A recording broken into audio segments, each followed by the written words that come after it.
안녕하세요. 보타임의 미국 소식입니다. 8월 25일 헤드라인 뉴스를 전해드리겠습니다. 보타임의 오늘의 첫 번째 소식을 전해드리겠습니다. 뉴욕타임즈가 허위 보도로 현직 의원을 매장하려고 했던 사건이 오늘 터 칼슨 쇼에서 그간의 과정이 발표가 되고 있습니다.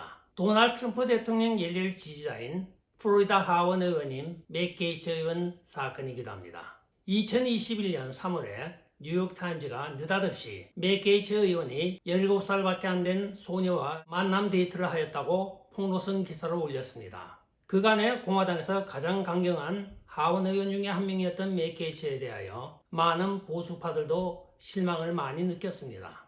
의회 차원에서 윤리위원회가 조사를 한다 난리 법석을 치고 설레발을 풀었지만 오늘 터커 칼슨과의 대담에서 맥 게이츠 의원이 그간의 사정을 상세히 이야기를 하고 있습니다. 이 모든 사건은 원래 DOJ 고위관리가 맥 게이츠의 아버지가 재벌인 것을 알고 아버지에게 2,500만 불을 내놓으라고 협박을 하는 통에 내막을 모르는 아버지는 맨 처음에 아들과 통화한 이후에 사실을 알고 관할 FBI 본부를 찾아갔습니다. 그게 있는 FBI 요원과 상의를 한 끝에 일단은 도청 장치를 몸에 신고 450만 불을 주는 척하며 그 범인들과의 대담을 녹음하기로 하였습니다. FBI가 모든 것을 셋업을 하고 3월 16일 그 범인과 만나기로 하였는데 이 사실을 뉴욕타임즈가 어떻게 알았는지 보도를 하였습니다. 따라서 범인은 현장에 나타나지 않고 맥 게이츠의 작전은 숲으로 돌아갔습니다.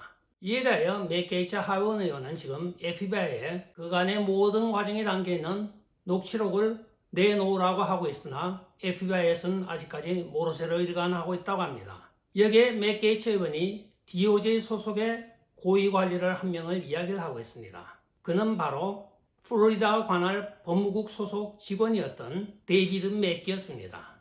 그는 그 사건 이후로 지금 현직에서 물러나 로펌인 맥스 앤 레인이라는 데서 근무를 하고 있는 것으로 밝혀지고 있으나 그 사건에 대해서 FBI도 지금 모든 자료를 감추고 있고 당사자인 맥기도 아무런 응답이 없다고 밝혀지고 있습니다. 이 뉴욕타임즈가 주도하였던 1차, 2차에 대한 허위 보도와 모든 거짓 보도의 작품은 바로 터 칼슨과의 대담에서 맥 게이츠 의원이 오늘 발표를 함으로써 백일천하에 다 드러난 것입니다. 뉴욕타임즈가 이 정보를 알은 것은 분명히 FBI 내부에 첩자가 있다는 소린데 뉴욕타임즈가 이것을 어떻게 알았는지 궁금합니다. 다음 소식입니다. 잔드름 특검의 앤드류 디 필리피스 검사가 갑자기 사임을 하였습니다. 10월 16일 날 앞두고 있는 이그로 단첸코의 기소 사건에서 손을 뗀 것입니다. 사람들은 그 사연에 대해서 궁금하고 있는데 오늘 급히 대체된 검사 이름이 발표가 되고 있습니다. 바로 아담 스몰이라고 하는 신임 검사가 그 자리를 대신한다고 오늘 잔드름 특검에서 발표를 하고 있습니다. 이 이고로 단첸코는 바로 도널드 트럼프 대통령 러시아 스캔들에 스틸과 같이 공모 조작하여 가짜 파이자 영장을 만들어냈던 장본인이기도 합니다. 현재 이고로 단첸코는 수감이 되어 있습니다. 모든 죄는 아마도 이고로 단첸코 혼자서 독박을 쓸 것 같습니다.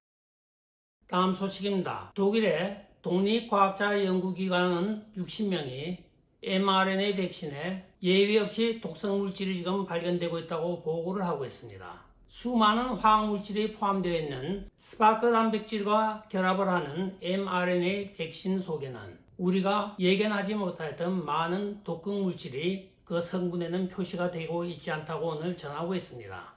그들에 따르면 백신을 접종한 혈액 샘플에는 수많은 변화를 보이고 있으며 지질 나노입자의 외표의 안정성에 비례하여 더 많은 부작용이 관찰되고 있다고 오늘 발표를 하고 있습니다. 백신을 접종한 혈액 샘플은 현저한 변화를 보였고 지질 나노입자 외표의 안정성에 비례하여 더 많은 부작용이 관찰되고 있다고 합니다. 이 부작용을 일으키고 있는 수많은 금속과 화학물질에 대해서는 자막으로 제가 올려드리겠습니다. 읽기도 벅찹니다. 이 수많은 금속들이 우리 체내에서 어떤 변화를 일으킬지 우리는 알 방법이 없습니다. 우리가 원하는 것은 안전한 백신인데 왜 독극물을 우리 몸에 주입하는지 모르겠습니다. 다음 소식입니다. 콜로라도주 주 상원 의원인 케빈 프리올라가 오늘 공화당을 탈당하고 민주당으로 당적을 바꾸었습니다.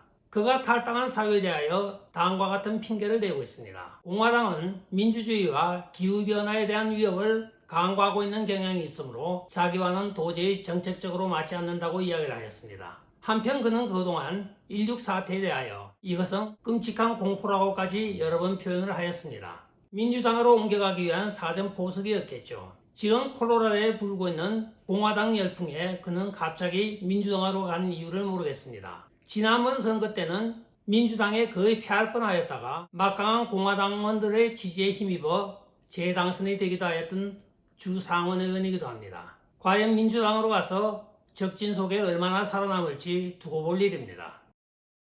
다음 소식입니다. 조 바이든이 이슈를 만들어내는 것은 참 다양하기도 합니다. 조 바이든은 학자금 대출을 탕감하는 정책을 오늘 발표를 하였습니다.